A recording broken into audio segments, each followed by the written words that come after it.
I'm so pleased to be here with Joanne and Jimmy Moriarty. Thank you so much for joining me. You guys have been through such an ordeal. For people who aren't familiar with you two, you had an oil technology business in Libya, correct? Yes, that's correct. You were both there during the incredible siege that took place in Benghazi. People can, of course, hear the details of that story in the wonderful interview that you did on Caravan to Midnight with John B. Wells. And of course, I should say that we have the distinct honor of being here at Operation Classified. People can go to operationclassified.com or caravantomidnight.com and support John. But it's also important that people are aware of your story and the ongoing oppression that you guys are facing at the hands of the U.S. government. What can you tell us, first of all, in just a brief overview of your escape from Libya and the subsequent craziness that's been going on here in Texas? Well, first of all, the treaty was signed in 2006 where the sanctions on Libya were removed. And so we went into, our first trip into Libya was January 2007. Mm-hmm. We signed a huge contract on that first trip in, which equated to about $600 million to $1 billion worth of our product. Now that's amazing. So you're saying... Never happens. It was an absolute home run right out of the barrel. And so we then had to go back and learn how to do business in Libya, how to be a registered company there, to find the agents in Libya. And Libya is a closed shop. It's a tribal country. Very, very few tourists or anything in there. So that was a long process. Plus, we do business using a local agent to sell the product, to do the technical stuff. We support them. And so it took us a long time in Libya. We traveled into Libya 17 times from 2007 till 2011. All the trips were 30 to 90 days. We went all over Libya. Every time we'd go back, we'd get another contract. Wow. And in trying to find the right agent, took us a long time to sign the contracts with those folks. January 1st, 2011. I left the 8th of February. The phony revolution in Libya started the 18th of February. Now, when you say phony revolution, what do you mean exactly? The Libyan Spring was not a Libyan Spring. That was a planned false flag operation instigated by the CIA, Mossad, and MI6. How did you come to know that? Because Dennis Kucinich was interviewed and he outed it. The war games to take over Libya were played in early 2010. And war games are planned years in advance. He had the documents. It's on our DVD, the documents. And the interview with him is there. And of course, the date for this to start was March 18th. It actually started a month before that. The Libyan people were not in the revolution at all. In fact, to make it look like a revolution, the CIA, Mossad, MI6 brought in 250,000 mercenaries. Wow. From Yemen, Afghanistan, Egypt, all around. Wow. And you know, skeptics will doubt this, of course, but it's important for people to know that basically everything we've heard about Libya for the whole entire span of Gaddafi's rule has been totally false. I remember as a child hearing Ronald Reagan say that Gaddafi was a terrorist, that they had bombed Pan Am over Lockerbie, Scotland. Did you learn anything about that? Yeah. That was proven to be a false flag. In fact, in World Court, the CIA admitted that Lockerbie was a takedown by some rogue CIA agents that were in the drug business. Exactly, related to and Contra. Right? Yes, exactly. And they kept blaming Libya, Finally, to get the sanctions lifted, Libya agreed, okay, we did it, we'll pay these fines, now take the sanctions away. Also, the killing of that police officer in London, the discotheque in Germany. Those were all false flags. All those were admitted to be false flags, but you hear that this much. And the terrorist part of it, you hear that over and over and over. To this day, Gaddafi was a terrorist, and he wasn't. Gaddafi did not like radical Islam. It was not allowed in Libya. And there were probably 4% of the Libyans that were radicals, and they lived either in exile or in prison. And Gaddafi was basically loved by Oh, the he was Libyan. loved because he took his country from the worst developed or least developed country in Africa to the most developed country in Africa, sharing all the resources of his country, the money, the oil, and everything with his people. They had free education, free medical. They had gas was 44 cents a gallon. They had a great life. When you got married, the government gave you a $46,000 gift. For each child, the government gave you a $5,000 gift. Your house cost you 10% of your salary for 20 years, and it was yours. Like Joanne said, free medical, free education, and if you couldn't get the Free medical utilities. treatment in Libya, then the government paid for you and a family member to travel, all your expenses paid, plus all your medical, to go have your medical treatments done someplace else. Same thing with education. There was a young man that was getting his doctorate in London. He had a wife and 4 kids. Besides all of his schooling costs paid, his stipend was £4,500 a month. It's almost hard to believe. It sounds like such a utopian society. Yeah, and the But it was women, a closed the shop, women were yeah. emancipated Yeah. in the 1970s by Gaddafi because he didn't see, the Quran doesn't say women have to be covered head to toe. It doesn't say all this stuff, and he didn't even like headscarves. The women in Libya actually wear headscarves, and I asked them one time, I said, why do you wear those? And they said, well, mostly because I don't have to wash my hair then. Or they told me that. But he emancipated them. They were doctors, they were lawyers, they were in the military. Most of his guards were female. This is one of the reasons that they had such a hard time taking over Libya, why they had to bomb for so long and they had to destruct the entire countries, because the women were fighting too. Yeah. I mean, it's a strong society when you have that much, people. Right. Now, since we had signed all this business, and we had triggered the transfer of all the equipment and feedstock to build a large-scale enzyme production plant, and all the feedstock, that was about For your oil For our enzyme, technology. Our We were technology. setting up production and marketing in Libya. We were transferring it all there because we had all this business. Right. That was, the movement of all that equipment, everything was triggered first week in January 2011. So it was on the seas when this started. So when we were hearing about all the fighting, everything that was going on, we couldn't believe that because we had been all over Libya. We really got to know the Libyan people very, very well. They were the least confrontational people we have ever met in our entire lives. We've done business all over the world. They won't fight about anything. In fact, the tribal culture says, like, if you run into my car, I'm going to forgive you, you're going to fix your car, I'm going to fix mine, and then next year my daughter's going to get married and I say, you have to pay for the wedding. You owe them a food. favor. They can dictate the If favor. you don't do that, your family has to do it, and if your family doesn't do it, then your tribe has to do it. And if you and I cannot agree to that condition on the spot, then they put us both in a jail cell together and feed us camel milk and gruel until we come to that agreement. Wow. That's an ancient tribal That is deal. So, they're really, it's an innocent culture, if you would.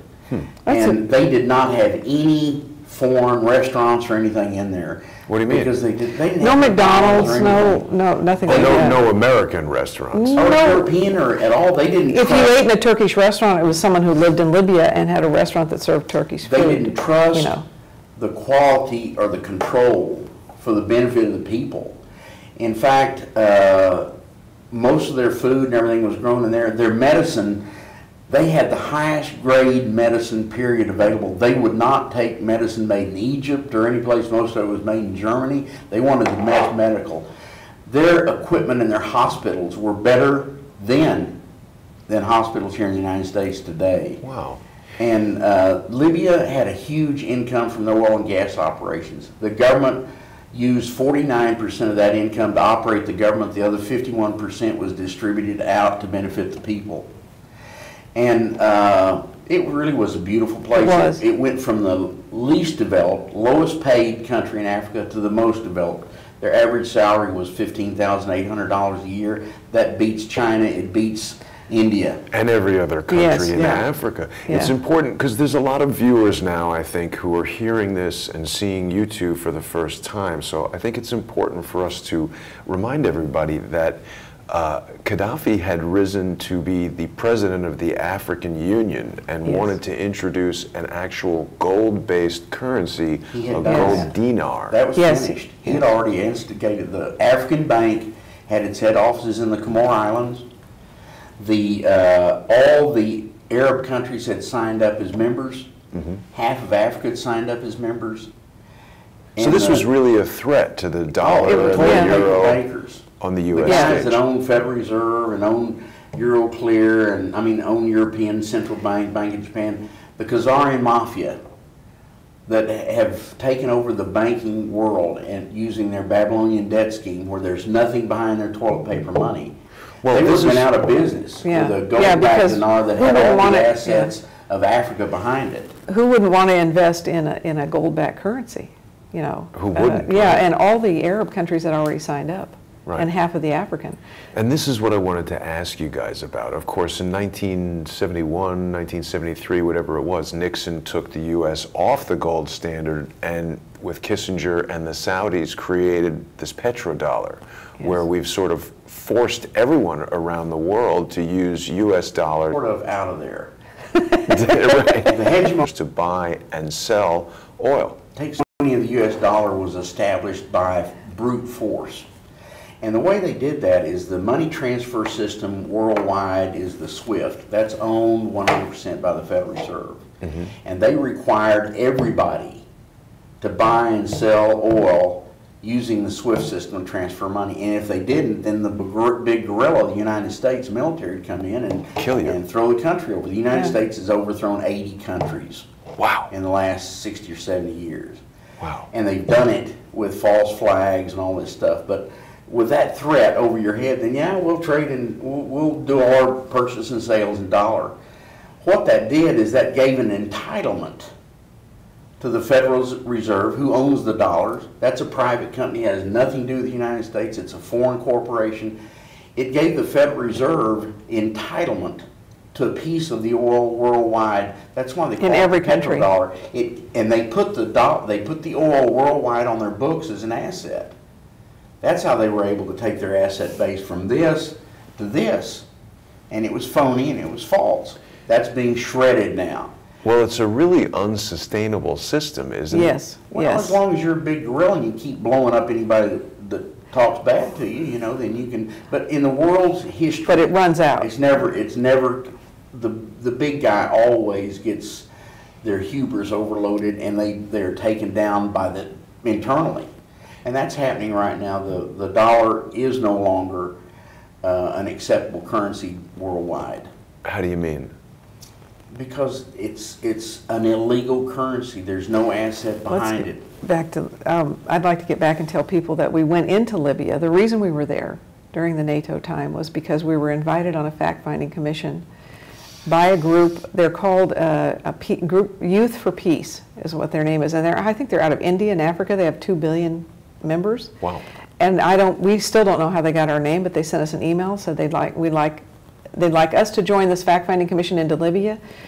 The UN, by its charter, is required to send a fact-finding commission into a country before they engage in it. 2 times. Yeah, Libya requested many, many times for them to send a fact-finding commission. They just ignored it. This is why Gaddafi came out and said during this time, he said the UN is illegitimate. They don't follow their own charters. No, but wait a minute. How was it even known that you two were candidates? We have no idea. Just out of the blue, we think somebody we've been all over Libya, and we were well known. Yeah, we think somebody in Libya recommended us. You had already been to Libya. Oh, this is 2011 now. We've been going since 2007 so into Libya. People in Libya knew of you and said, hey, these 2 Americans would be good candidates for this fact-finding mission. We were the only Americans on the fact-finding commission trip. The one we were on, there were 3 of them that came in. And there were no Americans on any of those. We were with Pakistanis and people from France and Italy and Africa and other places. Most of them were journalists and activists and stuff like that. We're business people.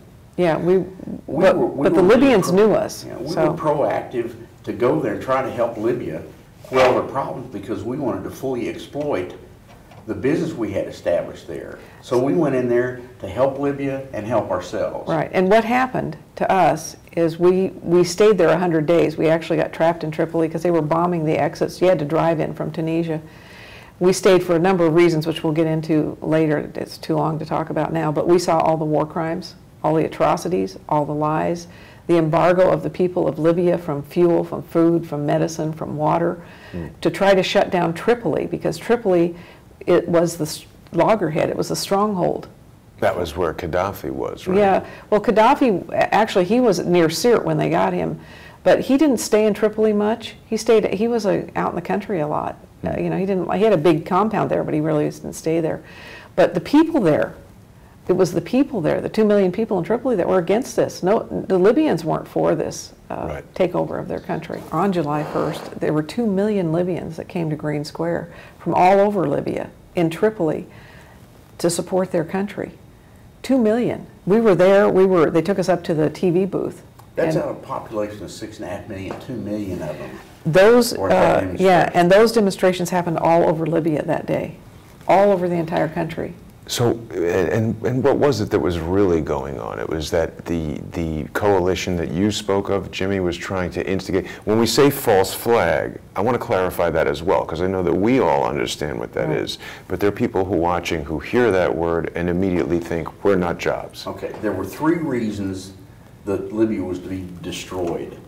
And some new emails released from Hillary's hidden emails came out a couple of weeks ago where she admitted that the prime reason to overthrow Libya and destroy it was the gold-backed bank. She did? Yeah, absolutely. in her emails. We've been saying this for years. Where was that released? Oh, it's on the internet. You can find it, yeah. Wow. There've been a lot of articles about it. The reason for that is an absolute threat to the toilet paper bankers, and nobody would want to deal in phony money that has nothing behind it if you can have an asset-backed currency.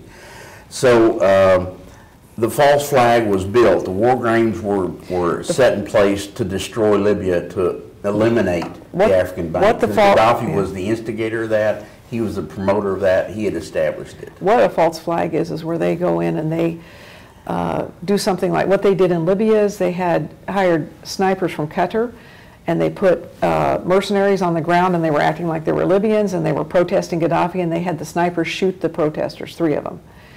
That caused the world to be in an uproar because Gaddafi's killing innocent protesters. But it actually was not Gaddafi. No. That's the false flag. That's the false flag.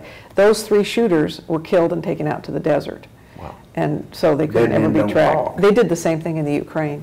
And this is basically the way the CIA and the shadow government, the deep state, is conducting war all over the place. They do something and then blame it on somebody else. Yes. CIA, Mossad, and MI6 are the 3-legged stool that does this worldwide. And if you used to see John McCain and Bernard Levy, if they went into a country next week, there's going to be a revolution there. Wow. And we met, just for an example, we met H.E. Dangor. He was the plenipotentiary ambassador to Libya from South Africa.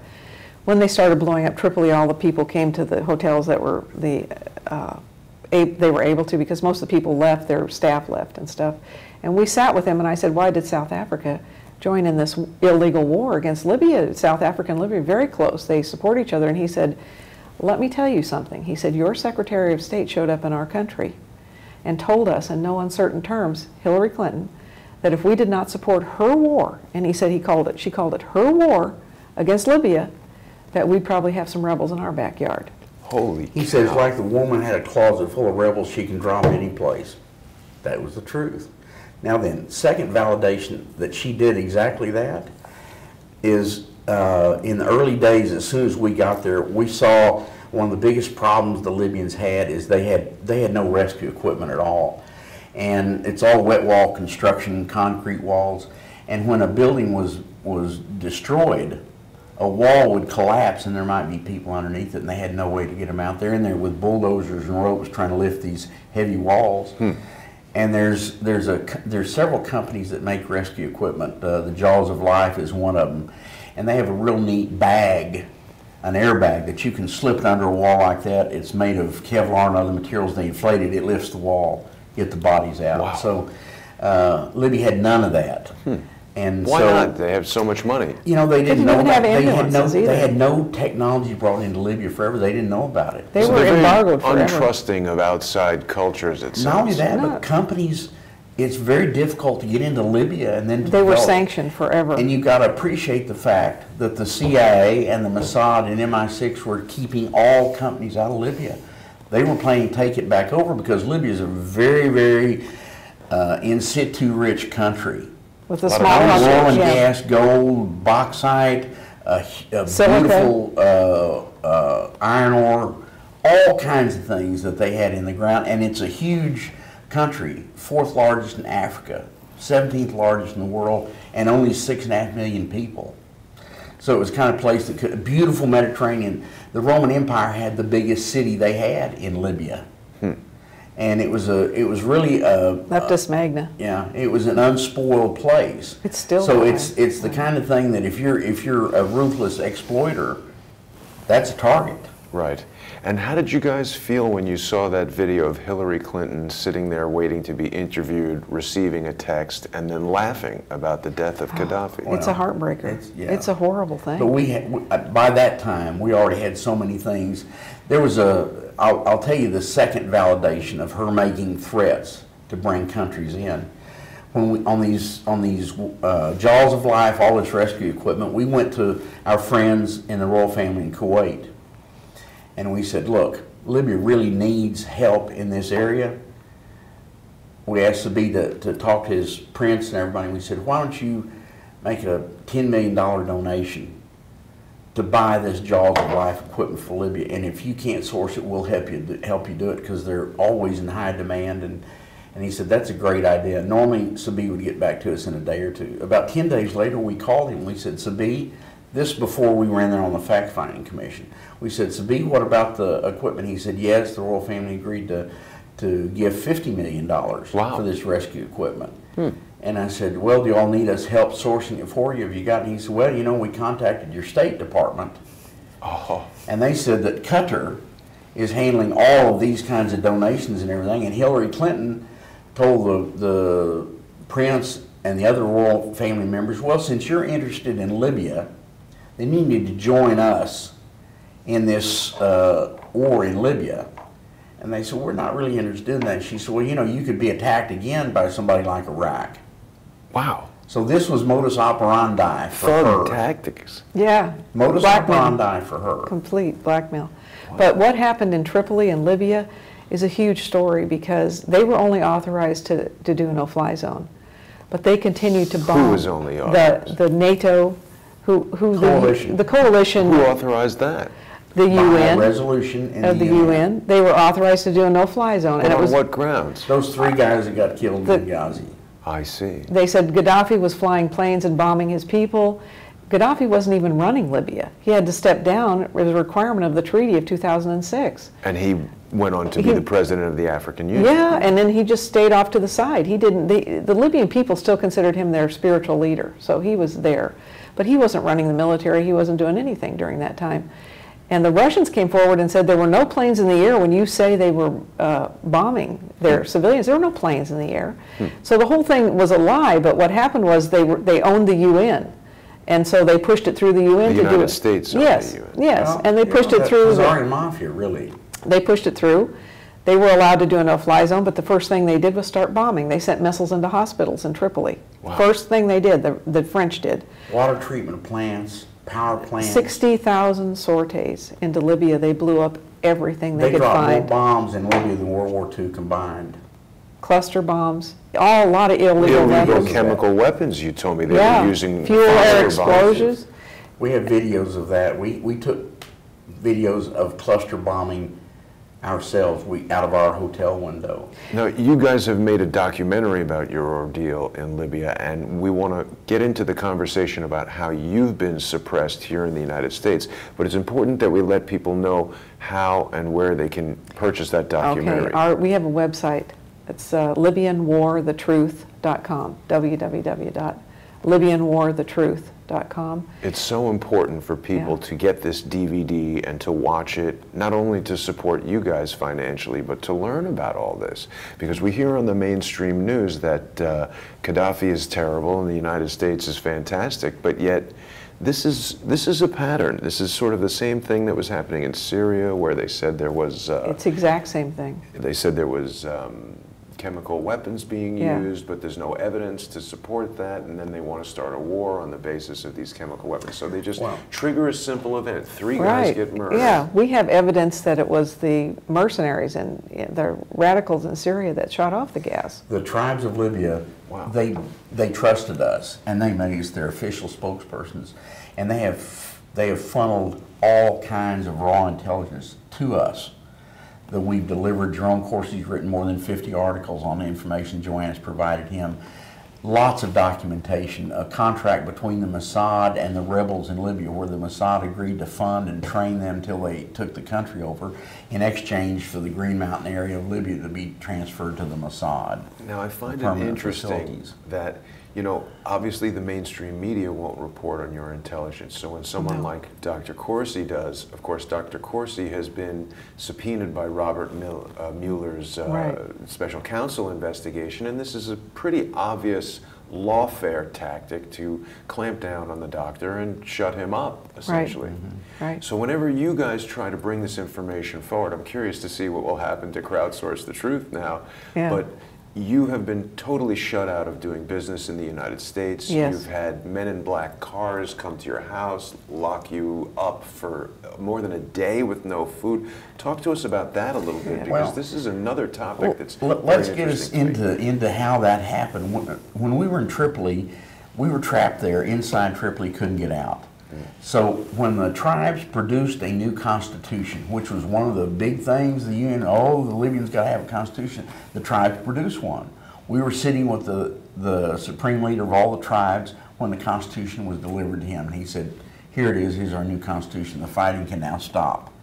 Well, instead of that happening, because that isn't really with the agenda of the UN, they then invaded Tripoli.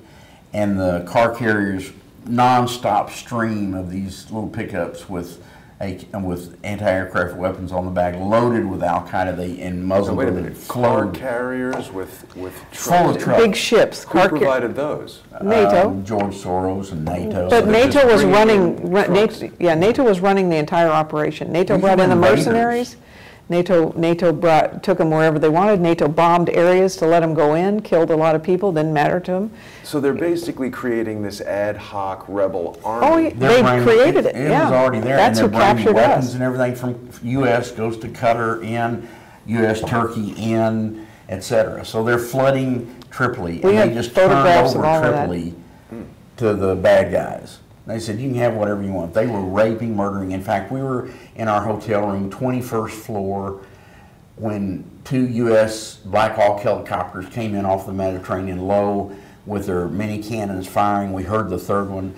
In the first hour of that attack by those helicopters, they killed 1,300 men, women, and children off the street, wounded 5,000, and we saw that. So just innocent men, women, and children walking around, shot down by U.S. military helicopters. If you ever hear those cannons, you never forget it. It's a real boom, boom, boom, boom. It's a real distinctive sound. And we heard it more than once, but when that happened, we could see it. We watched it. And that continued for about a day or so, and after that's when the trucks and all the people were offloaded. But speaking of Dr. Corsi and Mueller, Robert Mueller sent the FBI to our house October 3rd, last month. Oh, wow. And showed up at our gate. Guy held up his badge, said, I'm from the FBI, Special Counsel Robert Mueller sent me to interrogate you. And luckily the local sheriff was with him, because he was armed. All the FBI, CIA, DIA that's been in our home have not ever been armed. This is the first guy that came armed. And he wanted to know if we knew WikiLeaks. He wanted to know if we were a source of intel to WikiLeaks. Did we know? Ridiculous. Yeah. Did we know if Jerome Corsi was a source for WikiLeaks? Did we know Julian Assange? Did we know Roger Stone? You know, this is a reach. It's so far out. You know. Well, again, it seems like a pressure tactic to get you guys from stuff. It also got them in our house, which is what they wanted to do, look around. What do they want to look for? They want to see how we're maintaining. So that they can shut it down. Yeah, if there's soft killed and blacklisted by our own government. At our invitation, we had 4 intelligence agencies come to our home. We're trying to tell them how wrong-footed we are. This is when we were living in the woodlands. We're out in a little lake house way out in the middle of nowhere now. So the Woodlands, for people who don't know Texas, is a nice upscale Very area. nice area, yeah. Joanne had a real nice home in Oregon and another little property in Arizona, but you guys were doing very well. We were had doing, a yeah. prosperous business, and now Yeah. you've been basically relegated to poverty. we Yeah. lost $200 million in Libya. We lost all the money we had in Libya, bonded all those contracts. We had our bank accounts taken in the United States. We had our credit facilities killed. The money we owed was accelerated payment demanded. And they alienated us from all our business associates. They blocked us from doing any business, killed all our bank accounts. If we They try put to us do on the business street. with someone, they attack that person. So we backed off of that. But what we How find... did they attack the person? They removed their IRS. licenses, IRS, things like that. The interesting thing is, I told Jimmy the other day, I said, you know, even if they stop attacking us, see, Hillary Clinton still has her power structure somewhere in here because it's a deep state thing. Well, Robert Mueller. Yeah, exactly. Even if they stopped attacking us, they don't go back and fix what they killed. Right. They don't do that. They just leave you to flounder around and do whatever. When we were in these days when Tripoli was being blown up, we had no possible way to get out of there. Wow. And so there was a rescue ship coming from Malta, and the Russian ambassador who we had met called Joanne. He said, look, if you know it or not, your country's not going to help you get out of there, but there's a rescue ship coming to extract the Dignitaries. dignitaries and everything. He said, can I put your name on that list? We said, sure. And so after that, the German FIFA coach for Libya, Anthony Hay, he said, you all are Americans. Are you going to get out of this place? We're going to try. He said, can I go with you? And so he attached himself. The sister of the president of Mauritania, she asked to go with us. We had a Bahraini prince that asked to go with us. A ne'er-do-well from Texas over there trying to do bad business. He attached himself. And so we had this little entourage. And the hotel loaned us a van, put a driver in there, a guy to ride shotgun to take us, because there was a roadblock, a security point about every 100 meters There all was the way. checkpoints. And she told the driver and this other guy, if they ask you who these people are, tell them they're journalists. Right.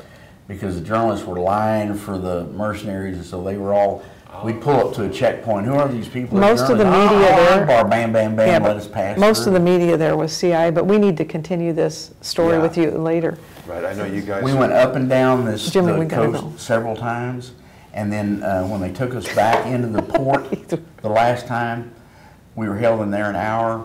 Trucks came in, we were snapped, we were snatched by Al-Qaeda. They had our names on a kill list that was provided to them by a CIA Mossad operative. Wow. They picked us up, took us to their torture center. We were to be killed and chopped up and burned. Now, I know you guys are very busy and you have to go. This is such an extensive story. I want to invite you back to appear on Crowdsource Please. the Truth again, Like to so do we it. can Okay. go into this in some more depth. But let's let everyone know one more time how they can get the DVD. Okay, our website is Libyan War the Truth, LibyanWarTheTruth.com. We got out of Libya with 3 Has miracles, to got go. back here, and we've been attacked ever since. Okay, we gotta go, Jimmy. We have to run, but God bless We'll you. carry Thank you. on with this story very soon, and I want to Okay. thank you both for sharing this with me, and wish you the best of luck. Certainly, if there's anything that I can do to help, I want to do it, and we're going to carry on with a series of interviews, hopefully, to educate people and let Yes, them know what's that would be really great. going on. Thank you, so much. Jason. We Thank you appreciate both it. so much. Thank you. Okay.